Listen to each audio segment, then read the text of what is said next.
Здравейте и добре дошли в новото видео на БУЛГ анализи, в което ще обсъдим преминалото световно първенство в испанският град Валенсия. Преди обаче да преминем към видеото, най-учтиво ще ви помоля да се абонирате за канала с камбанка и да харесате клипа. Благодаря ви!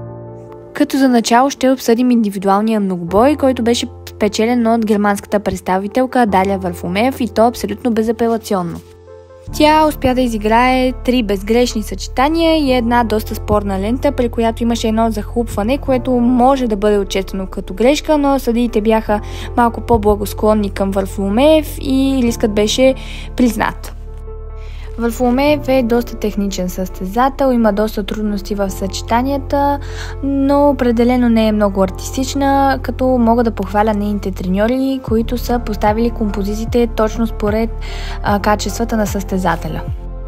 На втора позиция остана италианският състезател София Рафаели, която за съжаление допусна грешка на бухалки, което и костваше златното отличие. Мен тя е истинска наслада за сетивата, защото е много артистична, женствена, грациозна, определено описва понятието художествена гимнастика.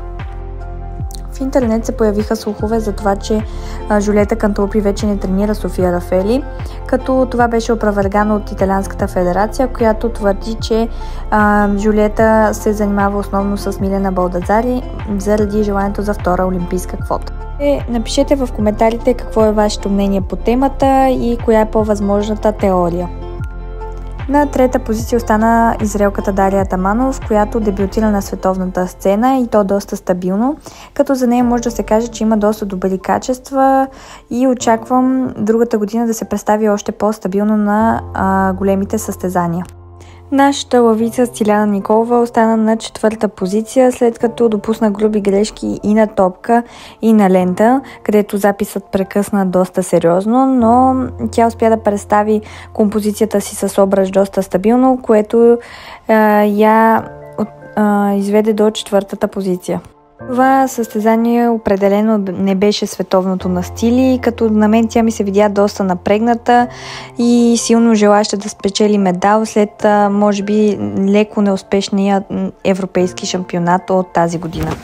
Тя определено е максималист, който не смята бронзовото отличие от европейското в Баку за достатъчно, а напротив намира единствено златото като добър и голям успех.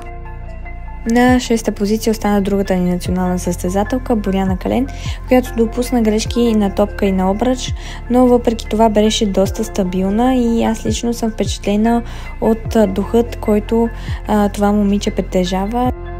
Тя няма много сложни композиции, но все пак това световно е победа най-вече за нея.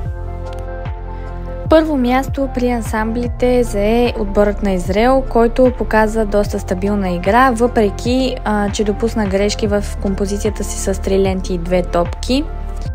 Съчетанието си с 5 обръча те получиха доста висока оценка, а именно 38-150, която е рекордна за художествената гимнастика. За мен лично тази оценка беше преувеличена, тъй като китайките играха по-стабилно и за мен те заслужаваха златното отличие повече от израелският отбор, въпреки че тяхните съчетания са доста сложни и артистични. Тайският ансамбъл остана на втора позиция, въпреки че имаха доста сложни съчетания и изключително артистични.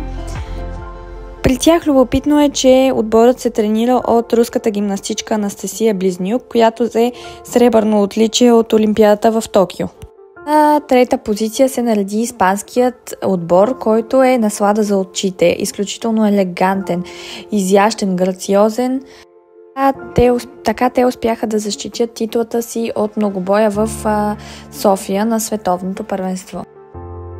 Нашият ансамбъл допусна сериозни грешки в композицията си с 5 обръча, които съответно ги оставиха без медал. За мен те се дължат на пренавиване и напрежение. Въпреки това момичетата се събраха за композицията си с топки и ленти, като логично влезнаха в финала с първа оценка. В финалите на отделните уреди всичките златни медали отидоха при Дария Варфоломеев, което потвърждава световната й титла и нейната стабилност при игра. София Рафели спечели сребърните отличия на финалите на обръч и топка, като за мен истинската шампионка на топка е именно тя, след като представи композицията си по прекрасен и завладяващ начин, а на обръч допусна леки неточности. В финалите на бухалки и лента Боряна Калейн завоюва 2 сребърни отличия, като тя успя да представи композициите си максимално артистично и изключително прецизно. Бронза в финала на обръч отиде при унгарката Фани Пигнички, която представи композицията си доста чисто, въпреки че не са много сложни съчетанията и не са и много артистични, но все пак това е исторически медал за Унгария.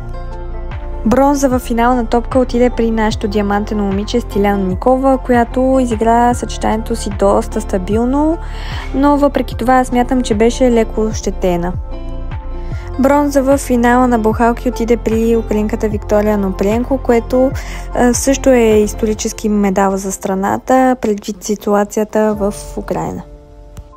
Бронзовият медал в финала на лента отиде при нежната Екатерина Веденеева, при която представи изключително красива и елегантна композиция. Златният медал в финала на 5 обръча отиде при отборът на Китай, който изигра съчетанието си по безапелационен начин. Среброто отиде при отборът на Испания, който изигра композицията си доста чисто. Бронзът в финала на 5 обръча взе отборът на Италия, който бе и единственият медал за този ансамбъл. Въпреки това, те успяха да завоюват квота за Олимпийските игри в Париж.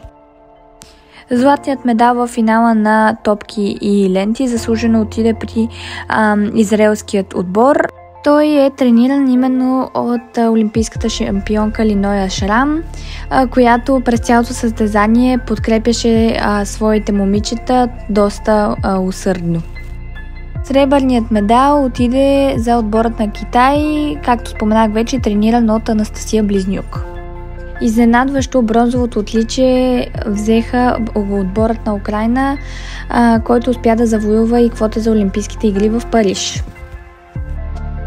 Момичетата на Весела Димитрова отново допуснаха грешки, но въпреки това аз вярвам в тяхния успех и ще ги подкрепяме до края на тяхния път. Гимнастичките, които взеха квота от квалификациите, са Боряна Калейн, Екатерина Веденеева, Полина Брезина, Таманов, Оноприенко, Икромова, Колосов, Фани Пигнички, Зохра Гамирова, Барбара Домингос, Милена Балдасари, Уанг З, Або Балтиста и Аналис Драган. При ансамблите квоти взеха Китай, Италия, Украйна, Бразилия, Германия, Азербайджан, Полша и Гърция. Завършвам анализа на това тежко световно първенство с усмивките на нашите момичета при награждаването за отборен шампион, където България поведе, взимайки световната титла за първи път от 30 години насам.